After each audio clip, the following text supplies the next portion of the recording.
Hi students, how are you? So we were studying about saturated solution. So what is saturated solution?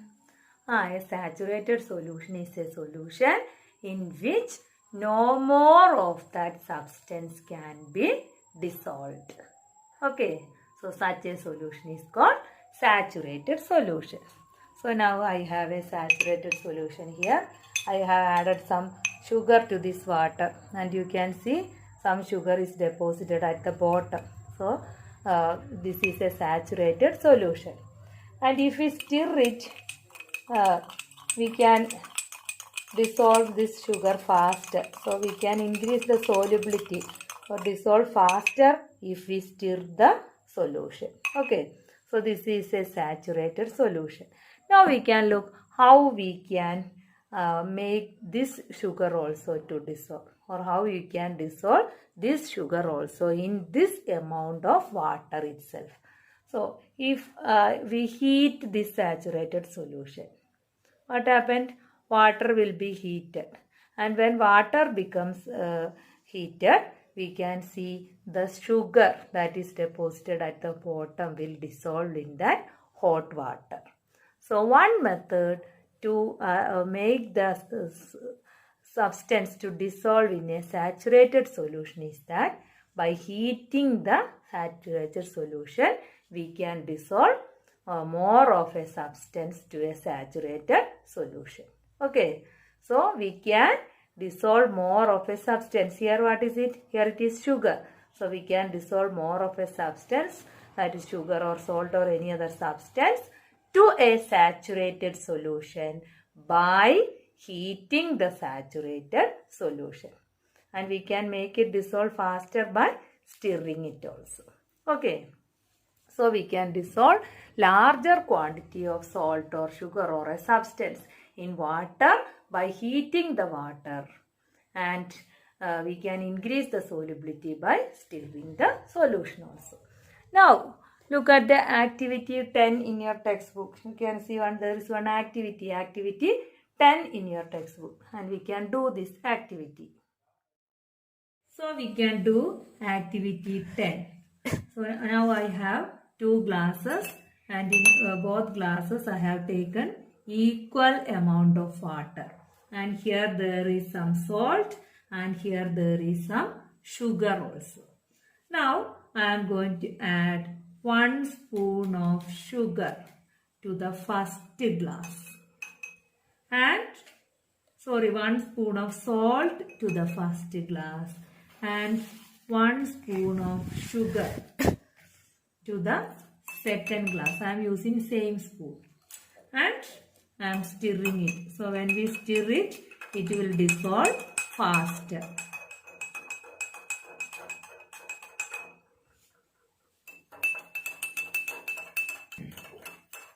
Now I am adding the second spoon of salt into the first glass and second spoon of sugar into the second glass. And again I am stirring it so that it will dissolve faster.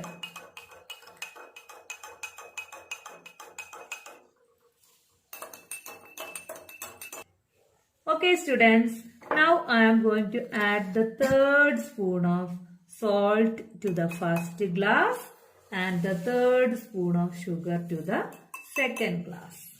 And again I am stirring it.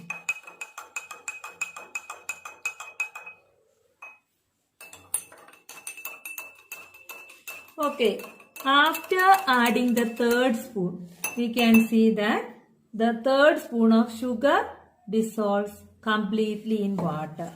But what happened to the salt? The third spoon of salt did not dissolve completely. We can see some salt get deposited at the bottom. So that this become a saturated solution after adding the third spoon of salt.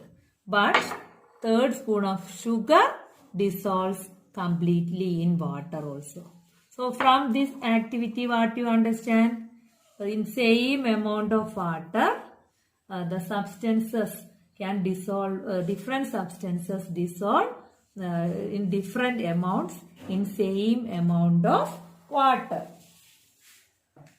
Okay, so we understand that the solubility of different substances in water is different.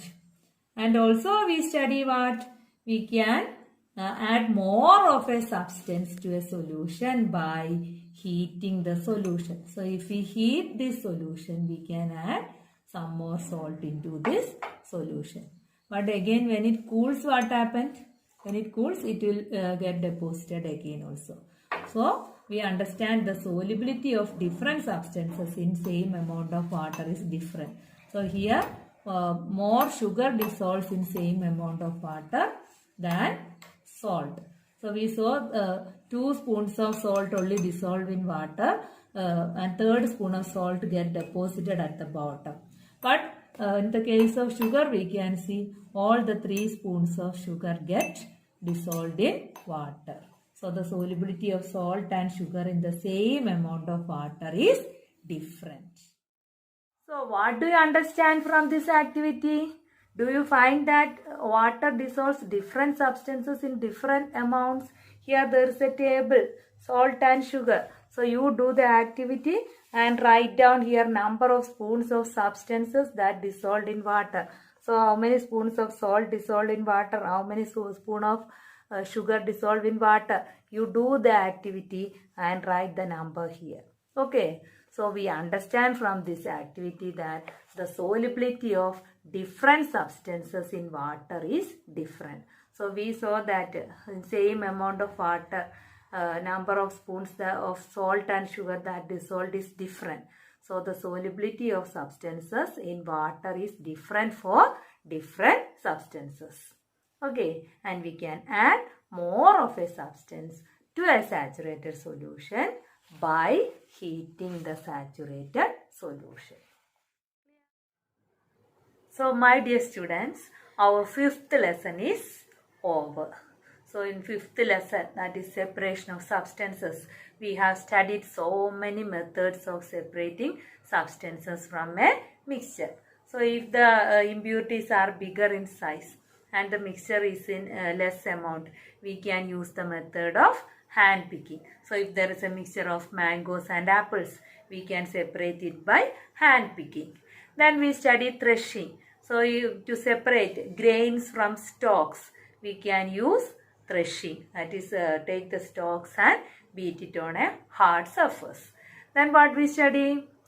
We study the process of winnowing.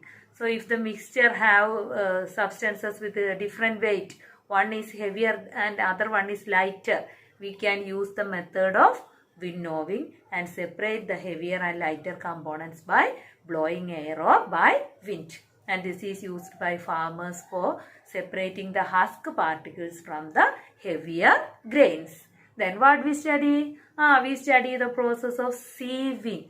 So if the mixture have substances with different sizes, if the mixture is having substances with different sizes, one is bigger and the other is smaller, we can use a sieve to separate them, and that process is called sieving. So this is used at construction sites for separating pebbles from sand, and it is used in flour mills also. Then what we study? We study the process of sedimentation and decantation. So if a insoluble substance is mixed in a liquid, what happened? The solid particle will settle down at the bottom, and that is called sedimentation. And we can pour away the liquid to another vessel, and that is decantation. And if we have an insoluble substance in a mixture, in a liquid, we can use the method of filtration also. So we can pour the mixture of solid substance and liquid through a filter paper or through a strainer or through a piece of cloth. So the solid particle will remain on the cloth or this strainer or on the filter paper, and liquid will flow down. So to separate a solid particle from a liquid, we can use the method of filtration also. Then we study about evaporation and condensation. So to separate, if a substance is dissolved in water, we can separate the mixture by process of evaporation. So if we heat the mixture, the solid particle will remain at the bottom, and water will go up as water vapor, and we can collect that water vapor on a cold surface, and due to condensation it will change back into water, and we can collect that water back also. So if a substance is dissolved in water, we can use the method of evaporation and condensation. And salt is obtained from seawater by which process? It is obtained from seawater by the process of evaporation. So the seawater is collected in pits, and what happened? Due to the heat of sun, water gets evaporated and goes up, and the salt will be collected in the pit, and that is purified, and we obtain what? Common salt for our cooking purpose. So that is very important. You should study how we obtain common salt from seawater. Then we study which process? Then we study what is a saturated solution. So now can you say what is a saturated solution, or what is a solution? If a substance is dissolved in a liquid, we call that as a solution. And if that liquid cannot dissolve that substance anymore, then we call it as a saturated solution. So a solution is obtained by mixing a substance or dissolving a substance in a liquid, and if that substance cannot dissolve in that liquid anymore, we call that as a saturated solution. Then how we can dissolve some more solid substance in that saturated solution? If we heat that saturated solution, we can dissolve some more solid particle into that saturated solution. And what if we take same amount of water, different substances will dissolve in same amount of water in different amounts also. That also we have seen in that activity. So different substances dissolve in different amounts, or the solubility of different substances in same amount of water is different also. Okay. Then in your textbook you can see the last question. There is one question number 10. So you look at question. Lemonade is prepared by mixing lemon juice and sugar in water. So you know how we can prepare lemonade. So take some water, pour some lemon juice, then mix some sugar also in that water. So you wish to add ice to cool it. So you want to add some ice also to make it cool. Should you add ice to the lemonade before or after dissolving sugar? So when you will add ice to the lemonade, before adding sugar or after adding sugar? In which case would it be possible to dissolve more sugar? That is the question. So when we add ice, what happens to the water? Water becomes cool. And what about the solubility of sugar? We study when it is heated, it can dissolve more sugar. So when it is cooled, what happens? Solubility also decreases.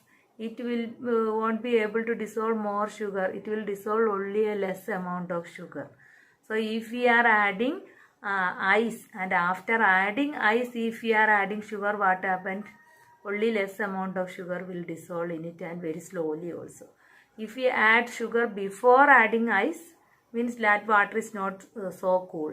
So it can dissolve more sugar and faster also. Okay. So what you can write? We should add ice to the lemonade after dissolving sugar. It is possible to dissolve more sugar before adding ice, because as the temperature is decreased, dissolving power of water also get decreased. Okay. So when it is cooled, it will dissolve only less. If it is heated, it can dissolve more also. Okay. So better to add sugar to the lemonade before adding ice. Clear? So our fifth lesson is completed. Clear now? Okay. Bye.